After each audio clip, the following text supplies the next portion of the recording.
And let me just tell you what's going to happen in prison. It will be nice if you go to prison, everybody leaves you alone. You're just doing your time, but people are not going to be leaving you alone. You're young, and I'm telling you truth. You are going to be sold for a pack of cigarettes or some extra dessert. And this persona that you're giving me now, that's not going to help you at the prison. This entitled 19-year-old thought it was a good idea to bring a 9mm to school and walked into court smiling like it was no big deal that he comes up polite at first. But don't let that fool you. This kid has zero respect for the court. And we got 2 hearings to prove it in this video. This dude's looking at up to 20 years in prison depending on how this goes. And honestly, it doesn't look like he fully gets how serious that is. It's just the way he talks. It's like he thinks being young means the system won't actually hold him accountable. But let me know in the comments, should court go harder on teens like this who think they're untouchable because of their age? Let's go ahead and dive in and watch.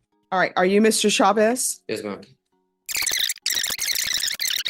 Did you understand you're charged with the offense of possession of a controlled substance, penalty group 2, 4 grams to 400 grams? That's a second-degree felony. Range of punishment is anywhere from 2 to 20 years in prison and up to a $10,000 fine. Did you understand? Yes, ma'am. Did you understand if the court were to grant your application for deferred adjudication, if for any reason your deferred adjudication were revoked, the court could find you guilty and sentence you up to 20 years in prison and up to $10,000 fine? Yes, ma'am.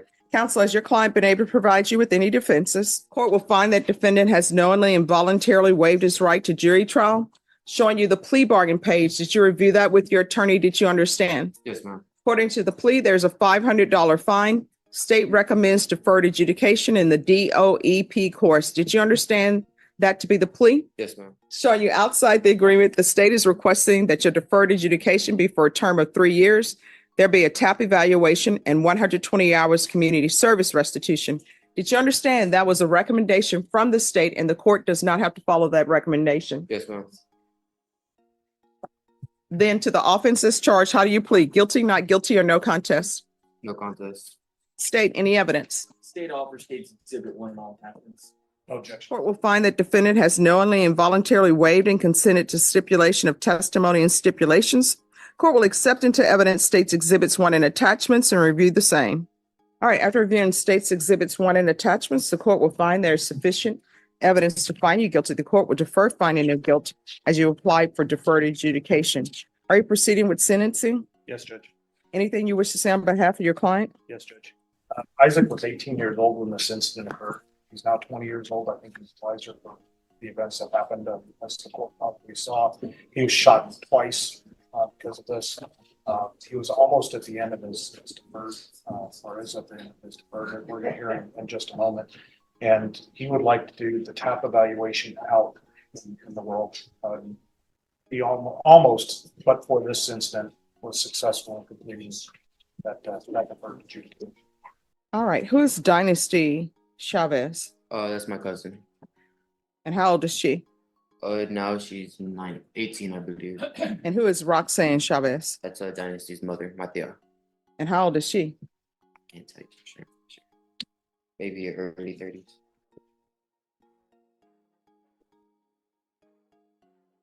Do you have any children? No, ma'am. Okay, that's a good thing. How far did you go in school? I graduated high school. So what are you doing with your life other than picking up felonies? As of right now, I was just working at Willie's, a restaurant. I was a server. I was Okay. just working where I can. With the felony, it doesn't really allow me to do much.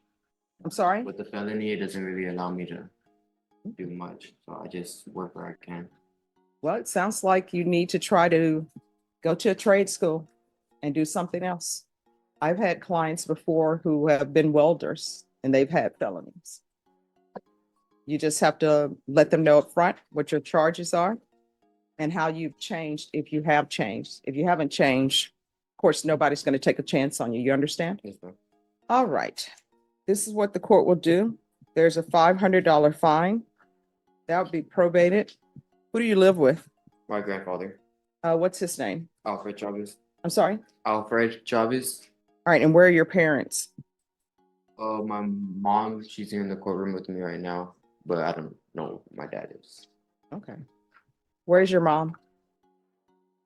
All right. All right. Thank you. There's the regular reporting by Zoom. or in person. There's to be regular random UAs, 4 years deferred adjudication, 120 hours of community service restitution. That will be deemed completed if you obtain a certificate, get in someone's trade school. It's okay to work at Wendy's. We need people to work at Wendy's, but if that's what you want to do with the Willie's, all right. Not fast food, regular restaurant. All right, thank you. If that's what you want to do, working at Willie's, that's fine. We need people to work at restaurants. But if you want to do something other than your life, then work there, or you have dreams about doing other things, you probably need to go to a trade school, or either you can go to college. Once you complete that, your community service hours will be deemed satisfied, or you can do community service hours. It's completely up to you. I would recommend, though, that you go to a trade school, become a plumber. Even though that requires a license, you'll just need to tell them about your history and tell them how you improved, and maybe they'll give you your license. You understand? Yes, ma'am. Judge Boyd is telling this kid to go to trade school. But let's be honest here. Once you've got a felony on your record, most trade programs won't even let you through the door. And even if they do, getting hired is a whole different story. Employers see the word felony, and that resume goes straight to the bottom of the stack. Unless you start your own business, it's a rough uphill climb. Maybe you guys disagree with me on that take, but from what I've seen, that's just how it goes, or that's what makes this case so frustrating. He's young, yeah, but he already put himself in a position that closes a lot of doors. And it's the way he acts, too, like he doesn't realize how much damage is done to his own future. He still talks like someone who thinks he's got all the time in the world to fix it. But the system doesn't work like that. Once it's on your record, it sticks. What drugs have you been using in the past? In the past, I was using marijuana and Xanax.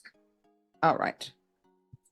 So we'll do a referral to felony drug court. That'll happen while he's in custody. Since today is Monday, they'll get to you before the week is out. With regards to your grandfather, who all lives with him? Oh, it's just me, him, and my brother. All right. And how old is your brother? He's 18 now. You're not allowed to leave that residence and reside somewhere else without the court's permission. Do you understand? Yes, ma'am. If you leave that residence and reside somewhere else without the court's permission, a motion to revoke is going to be filed. Do you understand? Yes, ma'am. Probation, they want the DOEP course. That course is don't use drugs. It fries your brain. But I'm still going to give it to you because obviously you need it, okay? Yes, ma'am. All right, we can go off the record. Here's the thing. In order to be successful on this probation, because you're on probation here, you got to communicate and stay in contact with people. So if there's an issue, let probation know. If you feel as though probation is not addressing it, you can always come back to the court, okay? Yes, ma'am. 1943, State of Texas versus Isaac Chavez. Can I have parties announced for the record for the state? And are you Isaac Chavez? Yes, ma'am. Are you the same Isaac Chavez who was placed on deferred adjudication in 2024 CR 1943 for the offense of possession of a controlled substance, penalty grade 2, 4 to 200 grams on April 15, 2024 for a period of 4 years? Is that you? Yes, ma'am. With regards to the alleged violations of conditions, there's a violation of condition number 1, 2, 8A, 14C, 14Z, and number 34. Are you pleading true or not true to those allegations? Not true. To all of the allegations within the motion? Yes, Your Honor. All right. Then the defendant is pleading true to violations 1, 2, 8A, 14C, 14Z, and 34. Isaac, we've already identified you as the same guy who's on deferred adjudication for possession case, right? Yes, sir. Can you tell the court what was going on June 22nd of this year? The day I was Yeah. stopped. Oh yes, I was at a friend's house. It was just supposed to be a normal hangout, but he ended up inviting other friends. I do admit that I did have alcohol, but I was peer pressured. I was trying not to at first, but just to fit in, I fit in. Now, just to be clear, you're 20 years old, right? 19 at the time. 19. Okay. And despite all of that, you understand that it's illegal for you to drink alcohol when you're under 21 in the state of Texas, right? Yes, sir. And despite all of that, you told your probation officer that you were drinking, right? Yes, sir. And did you see the police officer who was behind you in the intersection over in Leon Valley? Not the person. If you did, what would have happened? I would have pulled over immediately. And that you didn't try to run off when the second officer stopped you, right? No. I'm going to ask you a question. I told you I needed you to think about this. Why do you think the court should continue you on deferred adjudication? Truthfully, it's just I do acknowledge that I made a mistake. I acknowledge that I was irresponsible. But truthfully, for the past 3 years, I've been completely sober. I've been working honest jobs, helping with my family, my grandfather. Do you guys have any sympathy for this guy right now? Because I'm honestly struggling to find anybody keeps talking about how he's been doing better the past few years. But that doesn't mean much when, just 5 months ago, he brought a 9mm to school. That's not a mistake. That's a felony. And instead of sending him to prison, the court gave him probation because it was his first offense. Fair enough. But what does he do with that chance? He violates it by drinking and driving while underage. Not only that, he's been skipping his AA meetings. 2. Some people really just don't take the system seriously until they're in cuffs again. This guy had every opportunity to turn things around, and he chose not to let us, oh, what do you guys think? Does probation still make sense here? Or has he proven he's not ready for another break? Honestly, I was on the straight road. I was doing everything right. I don't believe. Let's focus on some of the other violations that they've alleged. You've already told the judge that you admitted to drinking, that you did drink. Why didn't you ever provide any proof of where you were living to your probation officer? I didn't necessarily know how. I told her where I lived, and I had my ID. I didn't really know what more proof was needed. And the 8603 Cape Valley address is on your ID? Yes. And they looked at that every time you went in, right? Yes. So you felt like you complied there? Yes. There's another allegation that you failed to go to Alcoholics Anonymous every day for 60 days. Did you understand that that was one of the requirements of your community supervision? I did. Why didn't you go every day? I did actually go every day. I have the proof in my cell phone. I have the email sent to my probation officer. I have about 56 of them of every day that I went. So do you take issue with the fact that she only testified that you went once a week? I do, yes. What did you learn, if anything, at the Alcoholics Anonymous meetings? So let me just stop you. Where is the proof of this? Judge, I don't have it. It's in his cell phone. I can't. Oh, where's the cell phone? Did anybody look through his cell phone? I did not, because I asked him to print them. All right, you all want to step back and state, you can look through his cell phone and see if there's actually documentation that he did it. And I'm sure if he did it and it's proof there, maybe the state will waive the. Well, it's just one, Judge. I got other ones I still got to address. I know, but step back. Let's see if he actually did that. And I think my client would like to take the local ISF. Okay. If that's an option. Yeah. All right, we're back on the record. And cause number 2024 CR 1943, state waive 14C without objection. Court is finding violations of condition number 2, the consumption of alcohol true. 14C, state waived it. 34, the court will find true. 14Z, the court will find true. 8A, the court will find true. Number 1, evading arrest or detention, the court will find true. Number 1, driving while intoxicated, the court will find not true. All right, this is what the court is going to do.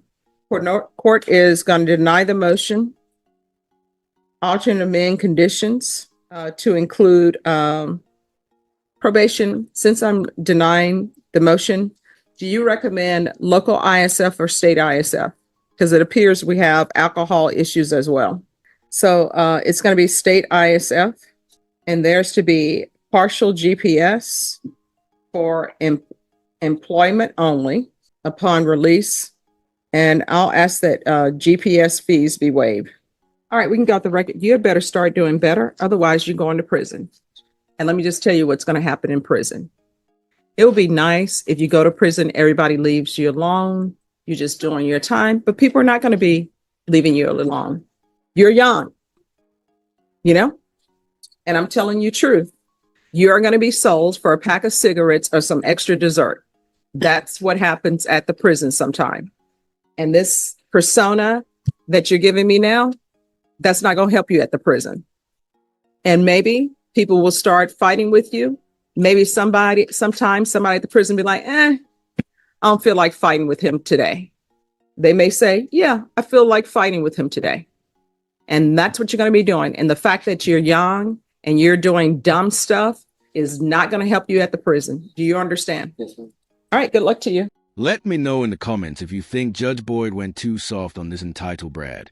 Because honestly, it feels like he just views a court as something to get through, not something to respect. I really do hope he turns his life around. Because most people don't get this many chances. Especially not after bringing a loaded 9mm to school. That if I were him, that first arrest would have been enough to straighten things out. But he just keeps pushing the line, even after getting probation. I get it. He's young. Maybe that's why the judge held back from giving real time. But honestly, it sends a wrong message when someone violates probation and just walks out again on probation. That a few months in prison might have been the wake-up call he actually needed. But hey, maybe that's too harsh. The kid's only 20 years old. So what do you think? Was the sentence fair, or did the system let him slide too easy again? Thanks so much for watching.